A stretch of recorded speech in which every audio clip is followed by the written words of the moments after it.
I don't think people just understand why EMFs are bad for our health. And even though there's manufacturing warning labels on all technology that nobody ever reads, keep it, never on your body at a distance. If you look into the testing, it's all scam. But something that you can lay out really well and that we now know a lot more about is exactly why EMFs are so bad for our health. In the time of Becker, Marino, it was, stress, it was, change in blood markers and things like that, very high level. Since then, we've gotten to, calcium influx, voltage gated, calcium channel activation, disruption of the gut brain, barriers, blood barriers. They're often mentioned, but obviously we all know that there's a lot more to that. And that we've discussed on this show as well with Carrie Bennett, and just between us, that it's really all about water and semiconductors, as you mentioned. So maybe let's lay out for the listeners exactly why EMFs are so bad for our health. Well, believe it or not, a lot of these studies that you talked about actually occurred in Becker's day. Like the one I'm thinking about on calcium ion frequency was done by Abe Lippman in 1970. And he's the one that proved that calcium ion resonance was the source problem in a mitochondria. So evolution for 3.8 billion years has been driven by one octave of the electromagnetic spectrum, specifically, which is visible light, with one addition, the Schumann resonance, which you guys know is ultra weak radio waves at 7.83 hertz. But that fundamentally comes also from the sun, from the solar wind. Why? Because of the interaction with the magnetosphere and the aurora. This is the reason why we have electrical discharges in the ionosphere at high latitudes, but at low latitudes, like where I am, we get massive electrical storms that build up, the effect of grounding here compared to up there. The grounding that's occurring up there is actually in the ionosphere, and you see it through the aurora colors. But it's always a story of light. And then you realize that the calcium efflux then directly ties to how voltage-gated channels work on membranes. Then you begin to realize, okay, we need to talk about the Hall currents. We need to talk about reverse bias currents, all the things that Becker started to talk about. You start to see that biologic semiconductors fail different ways than CMOS chips. But guess what? They fail in very, very novel ways. And for example, I actually have an aerospace engineer in my house right now. He's actually listening to this. I asked him a question last night that I've been thinking about for a long time. And I believe the way silicon chips fail that are in LEDs that we use fail in a different mode than biologic ones. And let me explain this. One thing that biologic chips and I guess manufacturing chips have in common is that LEDs have long shelf lives. So if you think about what Becker's work was when he showed that bone emits, brown, red light, that human bone has a lifespan of 70, 80, 90 years. Not even LED bulbs have it that long.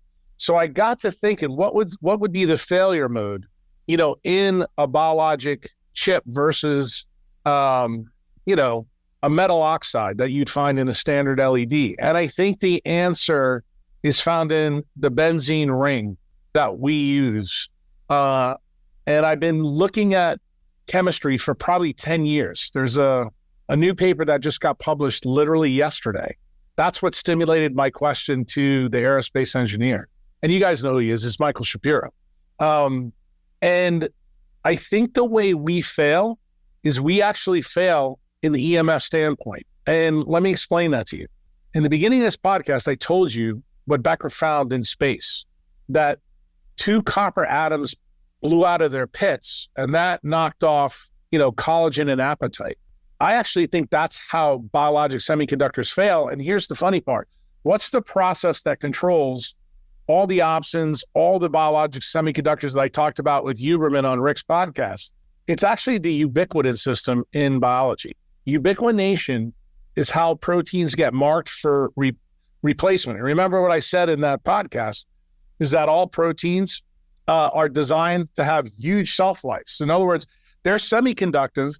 That idea came from Albert St. George in 1941, and Becker proved it beyond a shadow of a doubt in the 50s. But one thing that nobody's really talked about is the failure mode of tech chips and us. And I think non-native EMF is the key, meaning that any other part of the spectrum that biology is not optimized to creates the failure mode. And I think that failure mode is an electronic failure mode. That's something, Tristan, that you probably would know a little bit more about, because most LED chips fail in the electronic mode, usually due to oxidation. I think that occurs in biology, but I think we're marking our semiconductors much earlier for replacement. If you know anything about thermodynamics, which I'm sure you do, you know that biology is all about low cost thermodynamics, meaning to the body. And if you think about the brain being an energy hog, it makes sense that something like bone would have to work on a low energy system. And that's the reason why bone is not due to be replaced as often as, say, gut tissue. And I think that electronic failure mode with ubiquination is key. Why? Because every ubiquitin bond uses carbon and nitrogen, and that requires 5 ATP. It's very, very expensive. So this is the fundamental reason that you get, I think, from understanding LED lights, that they last a really long time. I think our biologic semiconductors are built to last literally 10x those.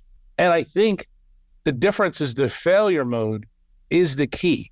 And I think EMFs, the stuff you guys want to talk about today, is the number one way that biologic semiconductors fail. I don't think it's like a CMOS chip that you would see, like, say, in a red LED light.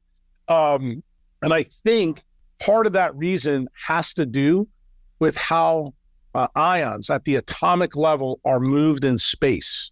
And I don't think it's just straightforward ROS and RNS. Do I believe that those things do cause a problem? I do, but I don't think that's the real big issue. And I've never felt that way. And I don't think that centralized science, especially like in electronics and photonics, is at the level that I'm thinking. But this paper that I tweeted out about this morning, this was the first paper that I actually read yesterday that got me thinking about that. And then when I asked Shapiro what I asked him, the answer he gave me was the standard centralized scientific answer. And that made me realize, and I was thinking about this all night. I didn't even realize you guys were talking to me today, to be honest with you. And I'm kind of glad we're talking about this, because as I'm talking about it, it's forcing me to think a little bit more about it. I think this is the area that we need to focus in on non-native EMF toxicity. I think if we think that failure modes are the same as they are in stuff that we can buy off the shelf in a photonic store, an electronic store, I think we're doing biology a disservice. And I think the failure modes are going to be different. And I also think that if you understand the difference between what's present in nature, like I'm going to give you the name of the chemicals that this paper is about. They're called acenes, ACENES. And basically they're benzene rings that are put together. And the longer they are, the more colors they emit. This interesting thing is the longer they are, the more sensitive they are to temperature and light and oxygen. So I want you to think about that for a minute. That's radically different than what biology does, because you know that all of our biologic semiconductors, like let's take the ones that I like to talk about, the ones made from POMC, the ones made from melatonin, the ones made from tyrosine and phenylalanine, like melanin, they have short polymer windows of their photon trap. They're decidedly different. And not only that, they also have different absorption spectrums and emission spectrums. They don't need to be stacked together. And it seems like nature has rejected acene biology for biologic use. But the interesting thing is, if you break down acenes to their one benzene ring, like take a look at cholesterol and then look at vitamin D, how there's one double bond change and we open up the second ring utilizing UVB light. Like there's a lesson there to learn. And it turns out that 312 nanometer light from the sun does that. The interesting thing, no other frequency of light does that. In other words, it's almost like the sun has selected out the chemicals for us to use. And I think when you get that idea in your head, then you begin to say, this is the reason why non-native EMF is a real problem. Because effectively, when you bring the other 72 octaves of the electromagnetic spectrum, to bear, then you begin to realize some of the things that flummoxed, Huberman. Like, people don't realize melanopsin's everywhere in our body because fucking blue light is used everywhere in our body to signal. Okay. So what do you think would happen to endogenous signaling when you live in an exogenous world filled with blue light? I mean, to me, that is ultimate molecular fucking chaos. But the perspective that I just gave you guys, that's decidedly not present in centralized medicine. It's certainly not present in technology, but I don't even think it's present in quantum biology, which is why this paper really, I've been thinking about it for 36 hours. And I think some of the stuff that I probably would have told you if I didn't read this paper, I would have just placed it just at non-native EMF with calcium flux and probably voltage gated channels and left it at that.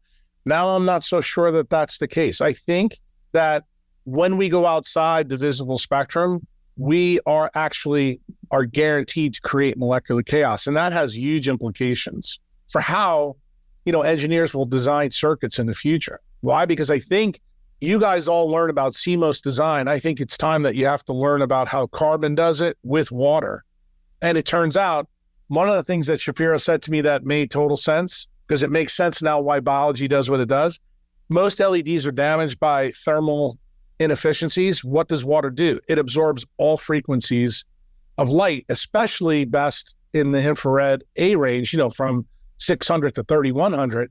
But this is the reason why you can put huge amounts of thermal energy into water and it just absorbs it all. And the water takes a long time for temperatures to raise. You don't believe me? Go to Destin, Florida, say in May or June, the water's still fucking 65 degrees. It only gets to 90 degrees when it's August and September, when the sun is beating on it for 2 or 3 months. And that kind of tells me that water is the key to ubiquitin marking in biologic semiconductors. And you guys know, since you're electrical engineers, you drop your iPhone in the toilet, it's not going to fucking work right away. So the design is different, and that tells me that the failure modes have to be different. And I think we need to start talking about that a little bit more. I kind of wish guys like Andrew Marino weren't retired, but who knows? Maybe you guys become and take up this fight, because I actually think this is the area where we take the FCC and the 1996 law to the woodshed about non-native EMF. And maybe that's how we convince, the Bitcoiners, on Twitter and Clubhouse, to stop being so ignorant and arrogant that they're trusting the government on this stuff when they really should be questioning the government.